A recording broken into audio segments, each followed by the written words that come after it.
Hey, before we go forward with the rest of the service, maybe we could just take a minute to give God some praise this morning. Like, if anything, sure. And if you have thought of anything, you've been reminded of anything in which you say, you know, the Lord's been really good to me. And I've had a few moments this past week where I go, man, God, you've been so kind, you know, with my family or our friendships. Or I had some specific moments this week where I go, okay, God, thank you once again for your grace, or just reminding me that you have really good plans for me. And I don't really know what all of them are, but there's just these good moments where God in his kindness just kind of drops that in on you, and you should respond by going, oh, man, God's been really good to me. And I got a call from our youngest grandson, only grandson, Ellis. He's about to turn 1, and he called me this week just to tell me he could say the word basketball hoop. It's like, this is great, you know, thank you, God, yeah. And got a call from Skylar, who's about to be 3, just so she could say, I want to come to your house.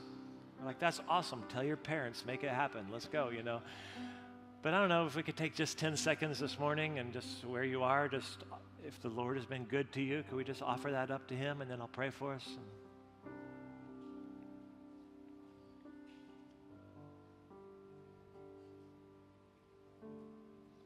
God, this morning as we just say the things this morning that we might be grateful for, or the ways in which you've been good to us, we're just rehearsing our gratitude, and we're just so grateful for that. And so, God, through our worship today, through our prayers, through even our conversations today, may we just be reminded how good you've been to us. We're going to pray this in your name today. Amen. Amen. You can have a seat. Awesome. Hey, I want to just give you a couple quick things, really just about the church as well, and the way that the Lord has been good to us. And a couple things real quickly. One is preschool.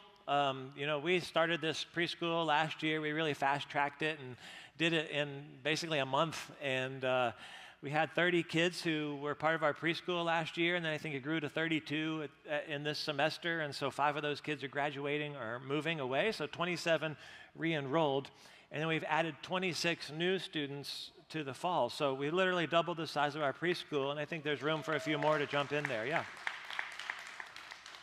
Now, these next couple of weeks, as we get towards the end of school and people are going to be hit and miss, this may not compute for you, but last weekend was actually the most people we've ever had here on a weekend that wasn't Christmas or Easter, okay? So the most people came through our doors, yeah.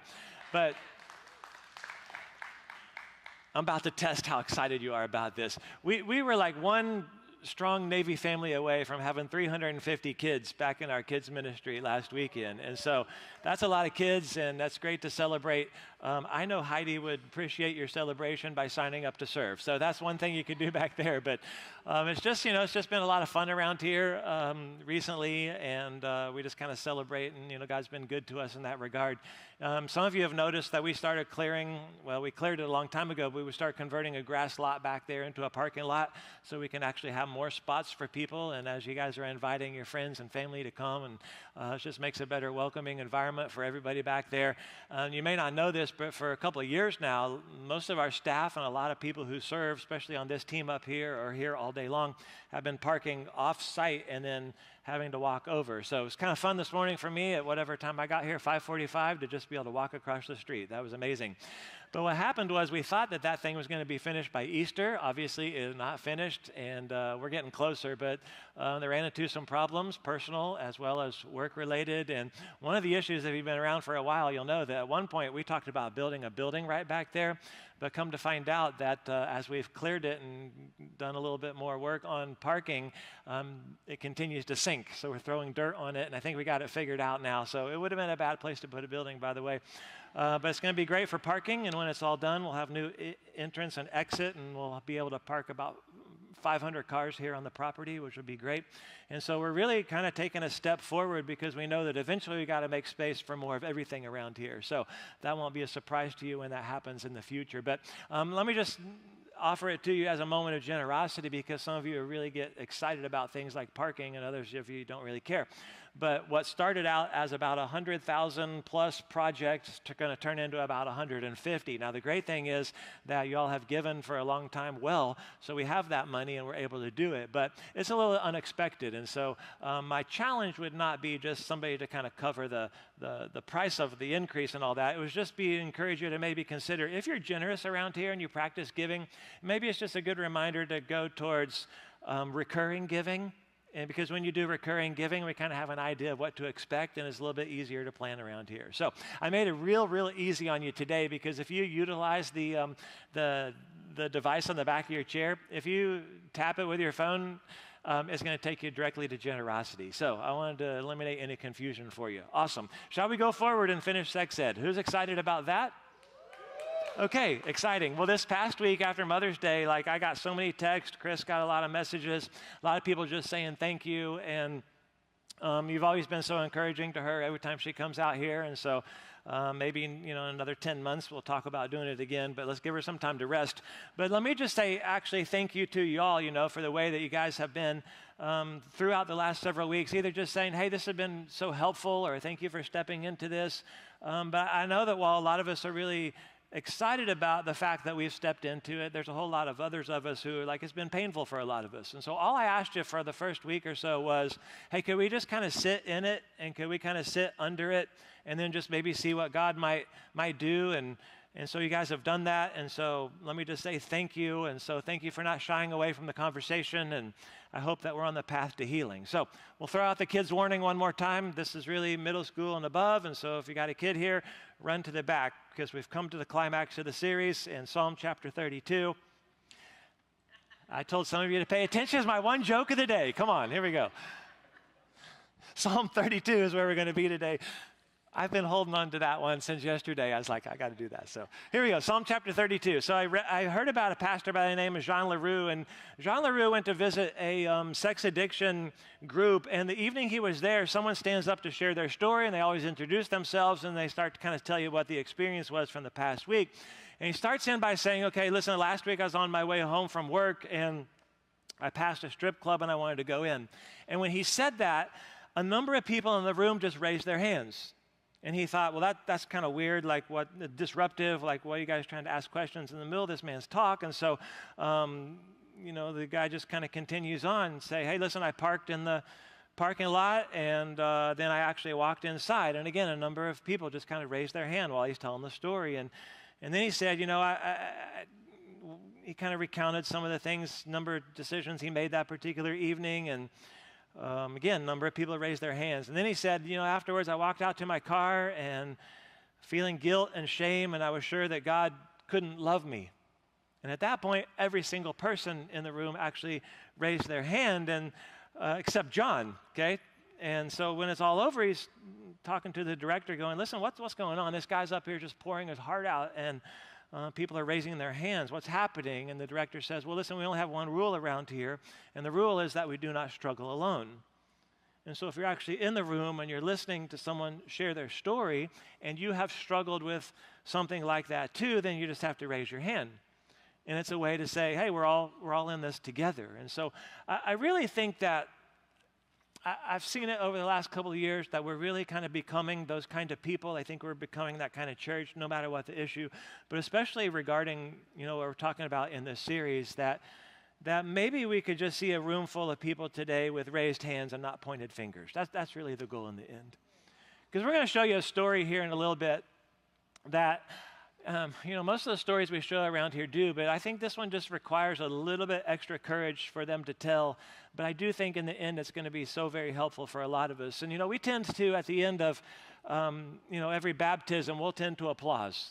We'll give applause. And sometimes when we share a story of impact, the church involved in, we'll applaud. I think that's appropriate. And a lot of times after we tell a story like this one we'll tell today, we tend to applaud. And I think that you should do that. But maybe whether it's emotionally, or mentally, you could visually see yourself do it, maybe even physically, at the end of it, that we would all just kind of raise our hands and go, okay, yeah, me too. Because as I began several weeks ago, I think we all have some brokenness. And it comes in a variety of different ways. I mean, it was something we did, like it was our own choices. It was something that somebody else did to us, and it kind of landed on us. Some of us, our brokenness comes from the fact that someone gave us a really bad vision of what God's design was and what it could be. And here's what I want us to see today is that where we have brokenness, if we acknowledge it and confess it, we could actually break the power that it has in our life. But, okay, if we actually allow it to remain hidden, what grows there is actually shame, and then we don't experience the freedom God desires for us. So I want to go to Psalm chapter 32, written by a guy named David, shepherd boy David, David and Goliath, King David, maybe you know the guy. But he's writing it after one of his more infamous kind of moments in his life where he's had an affair with a woman by the name of Bathsheba. And we're not going to read it. I'm not going to go into great detail about it. We're actually going to cover this during our summer series in a few weeks. But, you know, it's at the time where David should be out to war, right? He should be out there hanging with his guys and leading the troops. And instead, he's stayed back. And one evening, he's up on the roof of the palace. And there's a lot of people who tend to believe, you know, that it's not accidental that David just goes up there and he's surprised by what he sees. Like a lot of people seem to think maybe he knew exactly what he'd find because he goes up on the rooftop and he sees a woman bathing. And apparently it's a very common practice in the day, right? And you leave some water on the roof. It warms up during the day. It creates a really nice, you know, warm bath in the evening for people. And kind of most people seem to know that. And so David lives in a palace. He gets up there. He's got this perspective on everything else that nobody else has. And I have a friend who says David literally had all the channels when he's up on the rooftop, okay? And so he sees this woman. He brings Bathsheba to the palace, sleeps with her. She becomes pregnant. And then David starts to scramble, okay? And he brings the husband. He decides the best course of action is to bring the husband home from battle and in hopes that he'll go home, maybe sleep with his wife. He doesn't, so David moves to another step of the plan, and he arranges for the husband to be on the front lines of the battle, and he's going to be killed in battle. And after that happens, you know, she moves to David's place, moves into the palace as his wife, and then collectively they go, whew, that was a close one, wasn't it? Except God sends someone to confront David, and David then experiences a lot of brokenness and a lot of confession, and it seems like in that moment he takes out his pen and he writes these words in Psalm 32, and he starts this way: how joyful is the one whose transgression is forgiven, whose sin is covered. Right? How joyful is a person whom the Lord does not charge with iniquity and in whose spirit is no deceit. He just starts from the very beginning, okay? Listen, if God has forgiven you, you have a lot of reasons for joy in your life, right? Like when your past isn't actually held against you and you find freedom, then, you know, you have reasons for joy. What David's going to do, though, is he's going to outline his journey to get there, and he's going to go backwards into the past a little bit, and he's going to recount the healing journey for us. But I want you to see how he starts right here, very direct. Okay, he literally says, okay, it was my sin that caused all this. And I would just point us to go back a couple of weeks where we've kind of been over this, where we've mentioned this phrase specific to what we're talking about in the scriptures, these two words, sexual immorality. And that's really just kind of a broad term, okay, for anything that's kind of, and everything outside of God's design. And we saw that design in Genesis 1 and 2. We saw Jesus affirm it in Matthew 19. We talked about it last week, 1 Corinthians 7, where Paul talks about these things, and they're all saying the same thing, okay? Man, woman, committed, loving, married, safe, secure relationship. David's adultery, clearly outside of that design. And so, you know, a lot of times, and self-included here, when we have a sin in our life, and rather than saying it's a sin, we'll say things like, you know, I made a mistake. I had a moment of indiscretion, or we might minimize it and rationalize it and blame other people. David just owns it, okay, from the very beginning. He goes, it was a sin. And especially sexual sin, there's really nothing like it. It's different than all others, right? It's like it's a sin we commit against God, but we commit it against other people, and we literally commit it against ourselves. So when we get to verse 3, David's going to walk us through how he did and didn't deal with the sexual sin, and he says this in verse 3. He says, I had a moment, a time where I was keeping it silent. And when I did that, my bones became brittle from my groaning all day long. Like for day and night, your hand, he's talking to God, was heavy on me. My strength was drained as in the summer's heat. And so the first thing I want you to see, David just talks about how he was covering and how he was hiding it. I think when David wrote these words, I think his plan that we would never be talking about it, okay, today. But he's like trying to keep this secret here, and you can see how deeply it's affecting him, like mentally and emotionally and physically and even spiritually, because when it's not admitted and dealt with, it's we recently watched Fight Club, okay? And we have a daughter now who has a whole list of movies that she says she was never allowed to watch growing up. And so now we're kind of going back and checking them off the list. And it just reminds me of, scenes from Fight Club where literally you are the one who just keeps punching yourself in the face. That's what David's describing here. And we learned this somewhere, and some of us, we feel like the best plan is, okay, if you struggle with something, then, okay, just keep it a secret and don't let people know. Just find some kind of a way to cover it. If you raised a middle school boy, you'll know what we went through with our son Jordan was there was a several-year period where people don't want to shower. I don't understand that. And the best plan was just to cover it with Axe body spray, okay? We used Old Spice back in the day. But that's it. Just, and for David, all the covering and hiding had an effect on him. And I want to show you, okay, what that tendency to kind of hide and cover, I want to show you where that comes from. And it's going to be like a little bit of a right turn, but we'll come back. But you got to go back to the beginning, okay, where God created Adam and Eve, and everything began so well, and everything's really perfect. And, you and I were actually made to be loved and to be known by God so that in the end we can freely love and know and even love each other this way. And it's just a simple sentence, Genesis 2:25. It just says that the man and his wife were both naked, but they felt no shame. Right? So you just kind of imagine this, like they walked around completely exposed, that's literally and figuratively, and they have no concerns about what they thought or how they felt or what they had done. There's no judgment from anyone else, right? They're fully exposed and known without the need to cover and hide and protect. See, in the beginning, there's absolutely no shame. And I want you to hold on to that for the next few minutes because it means that shame is actually an intruder. And then God gives them one instruction, okay? Listen, you got run of the place, do whatever you want to. Just one thing, okay? That tree right over there, don't go near that tree. Don't touch that one. Don't eat anything from that or you'll die. And I think that means physically and spiritually and relationally. So you jump down to chapter 3, verse 6. And Eve, it says, saw that the tree was beautiful and its fruit looked delicious, and she wanted the wisdom it would give her. And so she's going to buy the age-old lie that knowledge or this person or some kind of an experience is going to give me something I'm missing or what I'm looking for. So it says she took some of the fruit and ate it, and then she gave some to her husband who was with her, and he ate it too.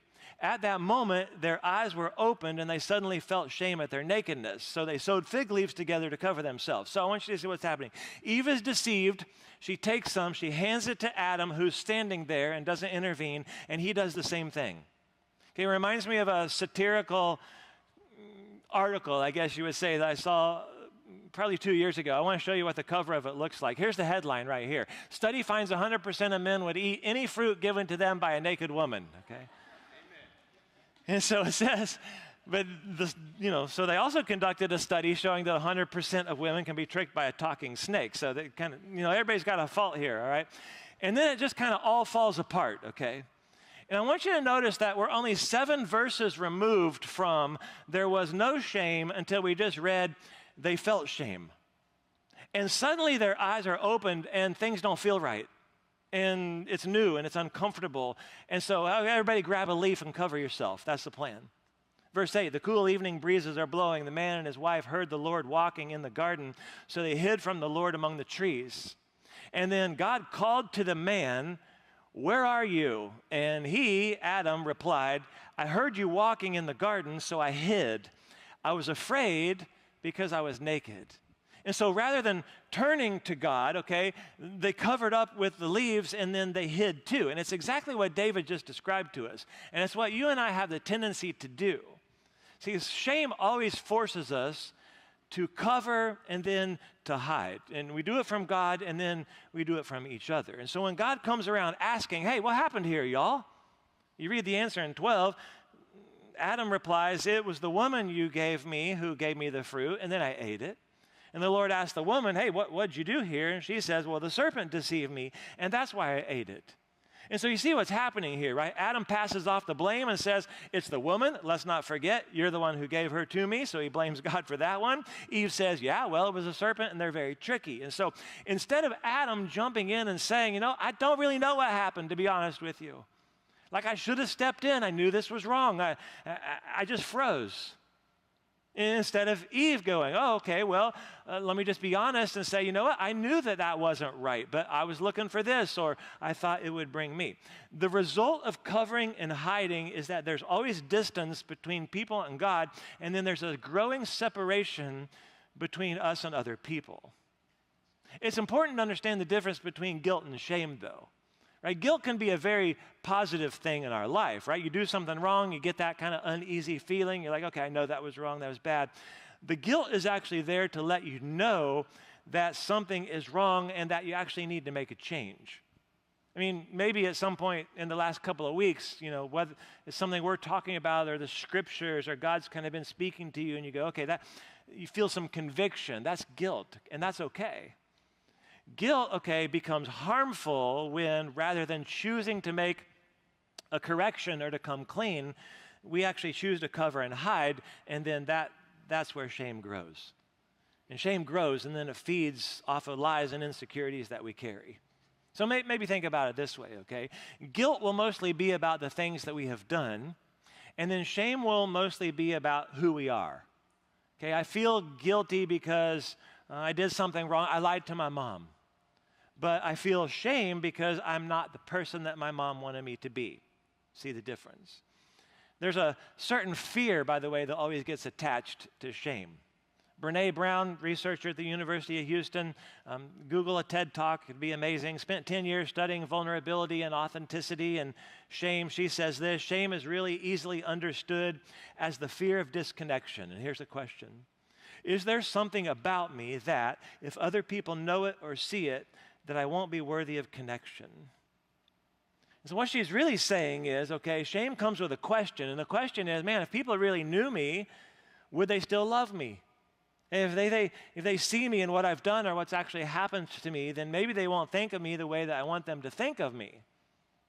By the way, shame actually plays out a little bit differently, and this is generally speaking by gender. For women, shame is, do it all, do it perfectly, never let anybody see you stress or sweat. And it's these conflicting, competing, unattainable, expectations about who you're supposed to be. Shame for men really comes down to one thing, and it is do not be perceived to be weak. And if you don't have what it takes, then do everything you can to fake it. And so shame forces us to cover and hide so that no one knows. And unfortunately, when we cover and hide, we just stay in it. And we just kind of keep returning to it. And we go back to it over and over and over again. And the thing that was the sin, if we don't deal with it, is the thing that many of us will return to, strangely enough, to try to deal with the sin. Let me just continue to go down this track a little bit. I mean, the question is, well, why do I stay in an unwanted sexual sin? And I thought this was so helpful. I just kind of want to run through it rather quickly and then just tell you to buy the book, But this part's for free. And you can find this on our resource page. But when we say unwanted sexual sin, here's a quote from this book called Unwanted, where the author says that it's any sexual behavior that continues to persist in our lives despite our best efforts to change it. I'll show you what the book looks like here. I think if you look at it and you look at the title, that instantly we would go, oh, that looks like a book that's probably about how someone feels about me based on my experiences, and that's not what it's about at all. It is really unwanted, in the sense of the why. Like there's a why behind some of the things that we choose to do. I don't really want to be caught up in this, so why am I here? Because specifically, sexual behaviors don't happen out of thin air. So what the author actually shares are 6 core experiences from our life that kind of lead to unwanted sexual behavior. I'll tell you what they are real quickly. One's deprivation. I know it seems like sexuality is about self-indulgence, but beneath the surface, the roots of it are really deprivation. And and it's a perceived, let's say it that way, a perceived unmet need. And so we either believe that our needs are not important, or we will feel, okay, they are so important, and I need to be secretive about how I actually get that need met. If that's the case, then we're incredibly susceptible to unwanted sexual behavior. 2, escape, okay? It should make sense that a lot of us are looking to flee reality, right? And it can be because of failure, it can be because of a lack of motivation, it can be because of anxiety that we have. So let me just kind of disconnect from reality. And men in particular, like we resort to hiding and blaming, usually as a way of avoiding changing. Okay, seduction. It gets more fun. We're prone, he says, to create storylines, like a film director, okay, either from our sexual history or our sexual desire. And so the fantasy for a lot of people to actually pursue an affair is not a random event, okay? What drives that, okay, can actually indicate a place that's in desperate need of healing. For instance, 43% of men who have pursued or at least thought about, fantasized infidelity, have experienced childhood sexual abuse, are suffering from depression, and carry deep shame. 22% of women who have pursued or thought about, we've fantasized about infidelity, have perceived unmet needs, carry shame, and experience childhood sexual abuse. Futility. This is really for a lot of the guys, not only, but really the guys. Like the greater a man's futility, okay, the more likely he is to use and then increasingly use pornography. Meaning if you feel like the work that you do is meaningless, or you look back on your life and you just see failure after failure, or you're unmotivated, okay? Pornography is not an isolated struggle. It's a symptom of a larger issue of futility. The appeal of porn is precisely because it allows futility to disappear. Meaning, okay, if you lack purpose and motivation, very little of that is required. It's why we're drawn to watching other people, whether we're standing around, just watching life go on, or whether we watch pornography, or whether we watch sports, or whether we watch documentaries. Like nothing is literally required of me other than consuming what I'm watching. So I'm watching hockey playoffs right now, okay? No physical commitment is required of me right now, okay? I sit on the couch, I scroll social media with a cerveza. That's it. That's all I got to do. 5 and 6, I'll bring them together. Lust and anger go hand in hand. Typically, someone who struggles with lust is also battling unaddressed anger. And lust, we spent a lot of time on this a couple of weeks ago, but lust is really just like the strike of the match. Okay? It really needs anger to kind of start a wildfire. So if you want to do the really hard work here and dig much deeper into some of this stuff, if you want to find out why some of us are actually compelled to pursue sexual behavior, then find out what has made you so angry in your life. Like men, okay, who want to have power over women have the highest levels of shame. And they lack significant purpose and had a dad who's overwhelmingly strict. And what happens is it gives us this area of dominance in the middle of a life that we can hardly ever control. Okay? Strangely enough, women who actually seek out more aggressive, violent, degrading forms of pornography than men, and it seems like the reason might be, okay, men tend to pursue pornography to find power over their shame, okay? Women tend to pursue violent pornography to repeat their shame and harm. And so shame, it's a big thing. It grows and it feeds off of the lies and the insecurities that we carry, and it causes us to do what David just described, to cover and to hide. Here's how this plays out going forward in David's life, okay? There's something he's keeping a secret that's affecting him physically, emotionally, and spiritually. But you get to verse 5 and he says, okay, finally, or then I decided to acknowledge my sin to you. He's talking to God. I did not conceal it any longer, my iniquity. Okay, I decided to come clean with God, who already knows, by the way.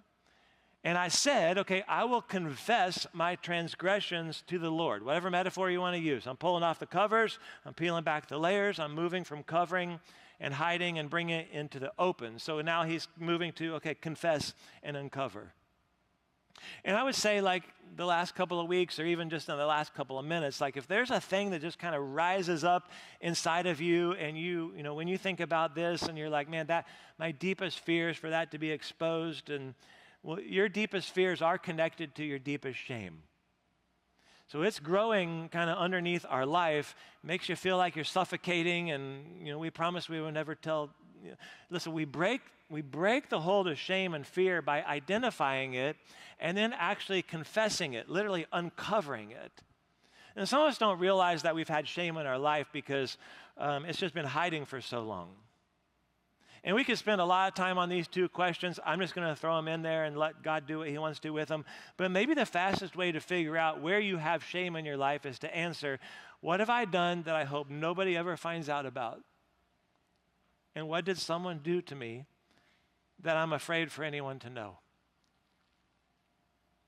Now, there's two paths forward here for us. And one is, if your shame is a result of something you've done, then you need to confess it before God. You say, okay, well, what do you mean by confess it? Well, all sin is a result of me doing my thing my way without God, right? God says, okay, this is the way, and I go, no, thank you. I'll do it this way, and I'll do that. And as long as we're hiding and covering, it keeps us from the relationships that we were created for, primarily with God and then with other people. You say, well, how does it play out with other people? Well, a lot of times our sin comes out sideways. Okay, as frustration or anger, or we withdraw from other people. And so you might get help identifying this as well. If you're avoiding certain people, or you're critical of other people, or you find yourself being self-righteous about something.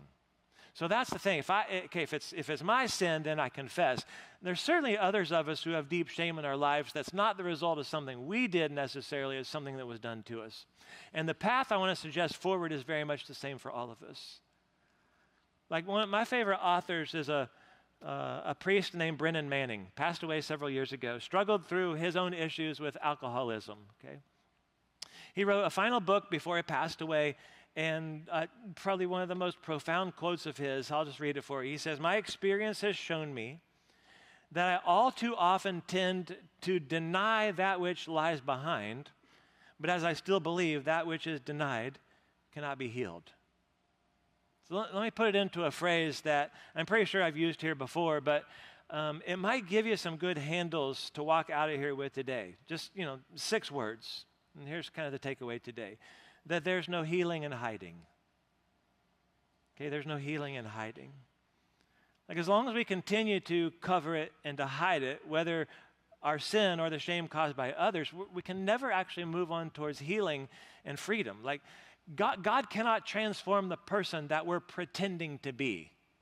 Okay, there has to be some honest admission here, okay? And get honest with God about it. And I think it's probably way past time for some of us just to simply admit the pain that we've carried in our life. Or to just get really honest about the turmoil, like the internal turmoil that is causing us, or the damage that we've maybe done to other people, and kind of the hurt that we've left behind. And some of us have actually never gone through the process of confession, like actually asking God for forgiveness about something very specific. Listen, I've talked to people for 3 decades about this kind of thing, and a lot of times, especially with sexual sin, we usually just end up saying, okay, well, that was something that happened a long time ago.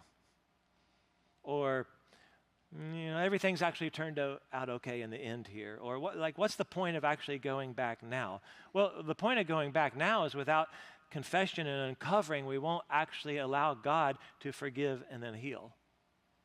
And so David finds the courage, okay, to come clean before God, where he stopped trying to hide, and then he confessed. And you see the rest of it. I left out verse 5. It just finishes with, and, okay, you forgave the guilt of my sin.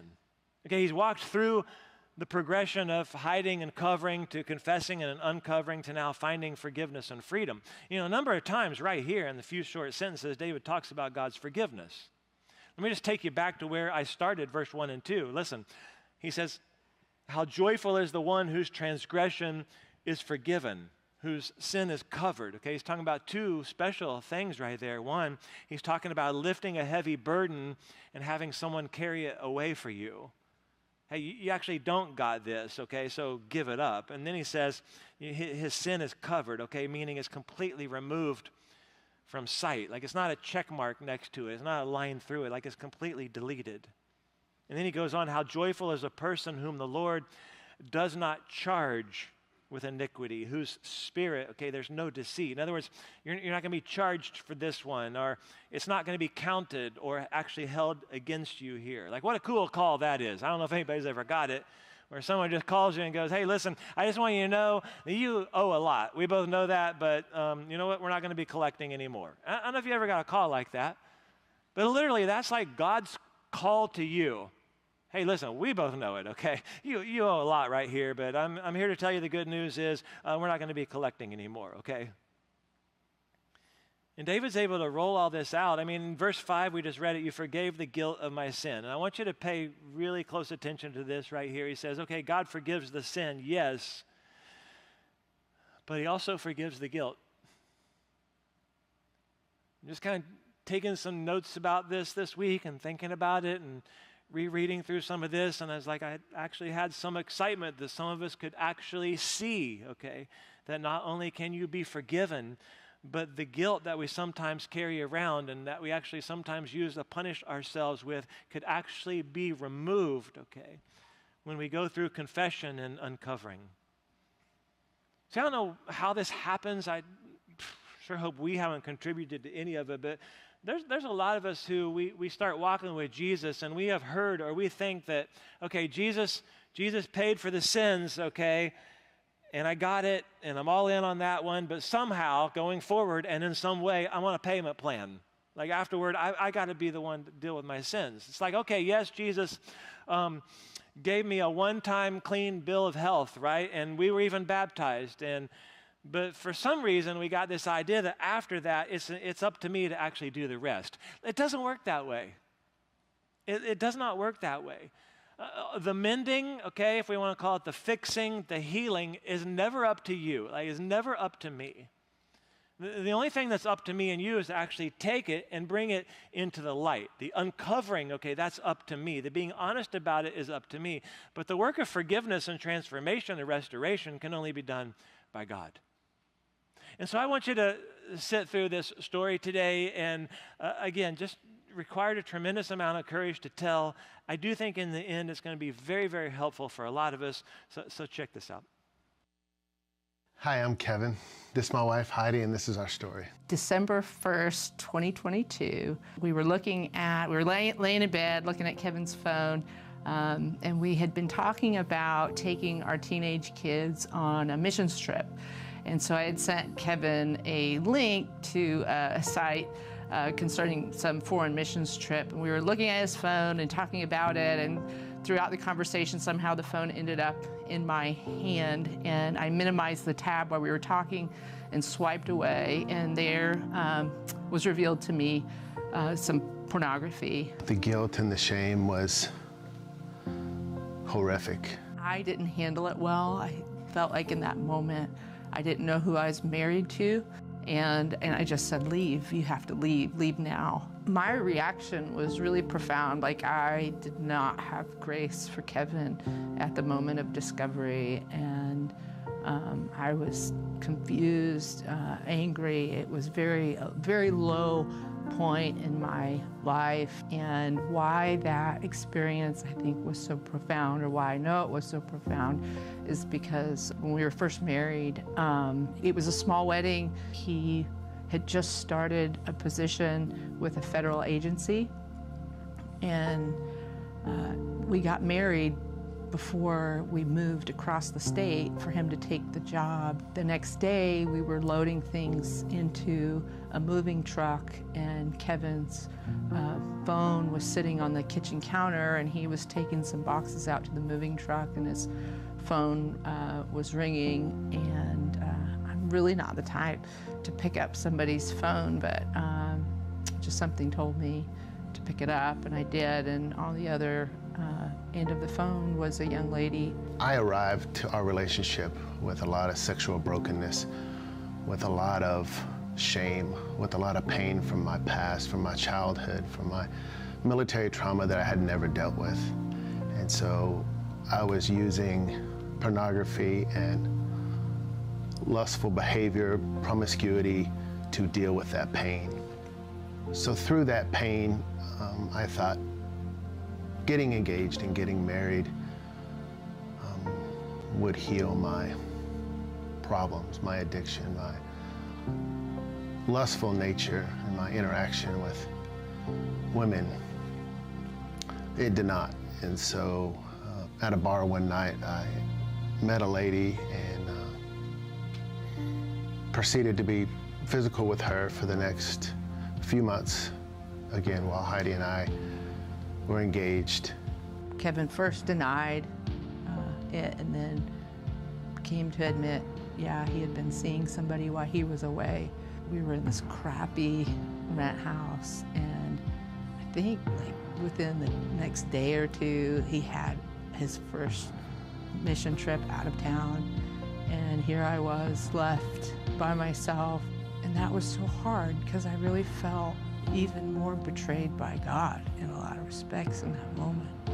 Fast forward to December 1st, 2022, that moment, it brought me right back to me on my hands and knees in that crappy rent house.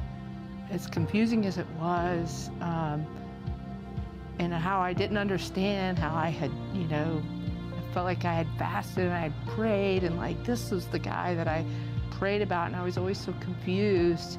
And then my counselor told me one day that was really profound for me.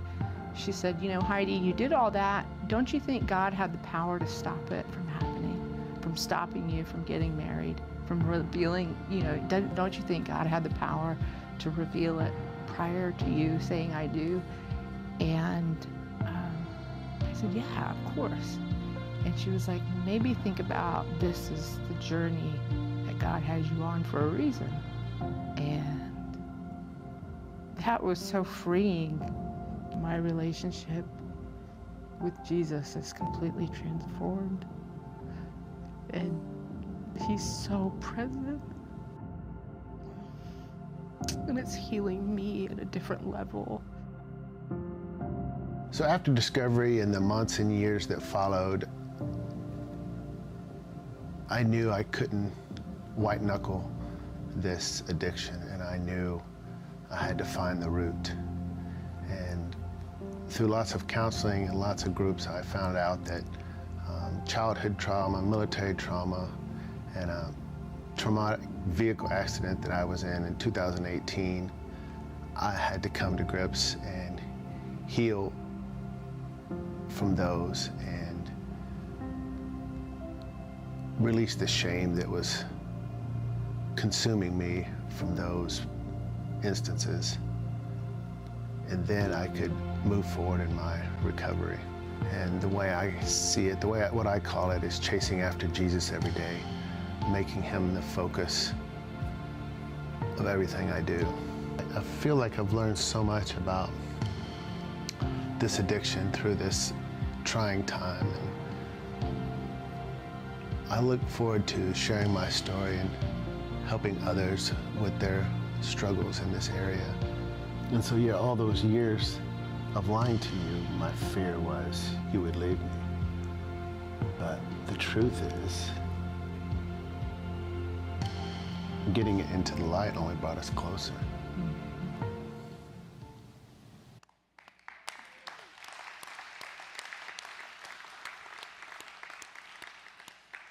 All morning long, I've looked for one person who is going to raise their hand, but applause will work as well.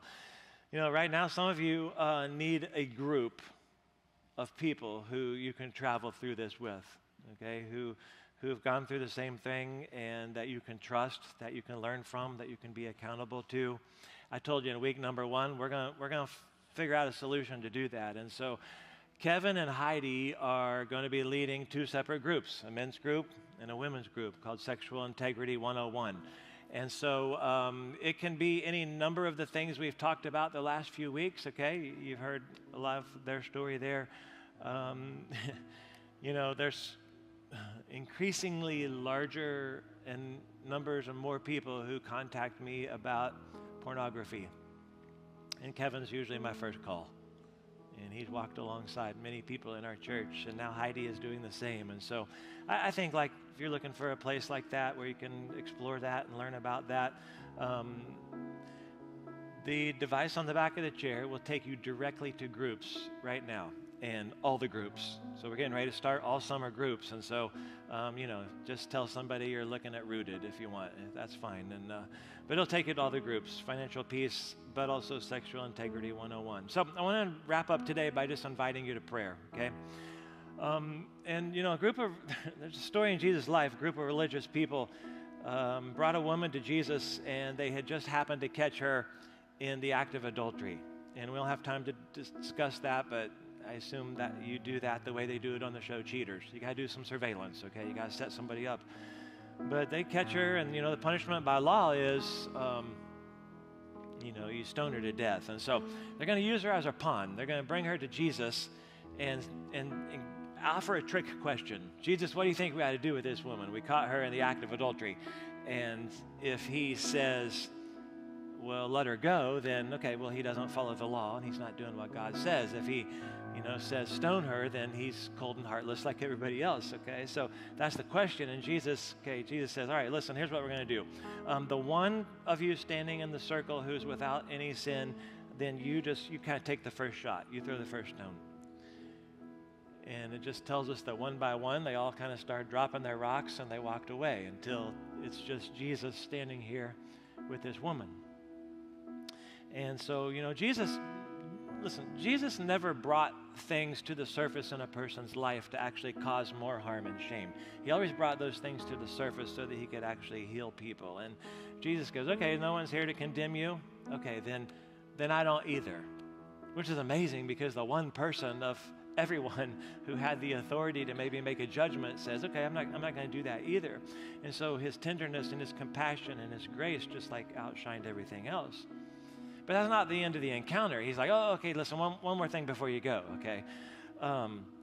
Listen, you leave here, but you got to stop this. Okay, you can go now, but from now on, listen, don't do this sin anymore. And so I love that moment of Jesus where it's like, I love you, I forgive you. You got to make a change. Okay, go and sin no more. Go and confess. Go and find an accountable friend. Go join a group. Go and see a counselor, okay? Go make a change. Go ask God to actually transform you. Because the shame is that thing in our life that says, okay, the story's over, like you're probably over, and then grace and Jesus comes in to say, actually, it's not finished, okay? I'm not going to give up on this one. And so I just want you to hear one more time from me today that your worth is not established by what you do or even what's actually been done to you. Like your worth is based on what Jesus has done for you. Okay? And so I want us to lean into that today, and I want to invite you to prayer. And here's what I want to do. I want to ask you to actually stand right now.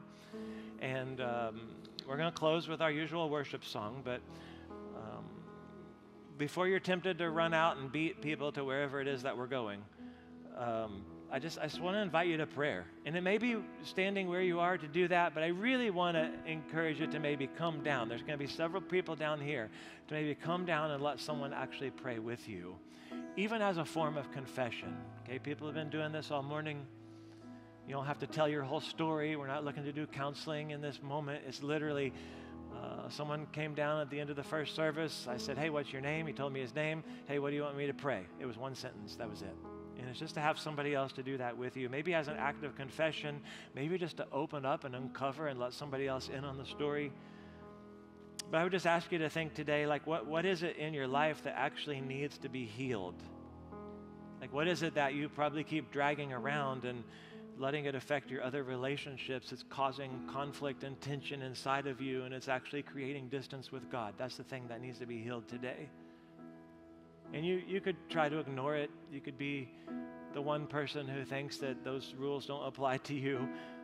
You could numb it. You could point the finger at other people. But maybe today we would just kind of uncover it and confess it and let God heal it. So God, today we just pray through these things. God, I thank you that each week we've sat under this and we've listened to it and we've done some looking inside. We've done some hard work. And so, God, today it's my prayer that we would actually, if needed, come clean. We would confess to you, maybe even to another person. God, I know that there are likely people all morning long who have been sitting next to each other, and we all know the thing, but nobody's saying the thing. But maybe today would be the day that we actually bring it to you and ask you to heal it, to do your transformative work in our life so we can be on the path towards freedom. God, today we do believe that that is what you offer us, grace, mercy, forgiveness. We're going to call on that today, believing that with a courageous first step in your direction, God, you will receive us, that you will embrace us. God, we know you promised to love us no matter what, and we're counting on that today. And so we're going to pray these things in your name today, in the name of Jesus. Amen.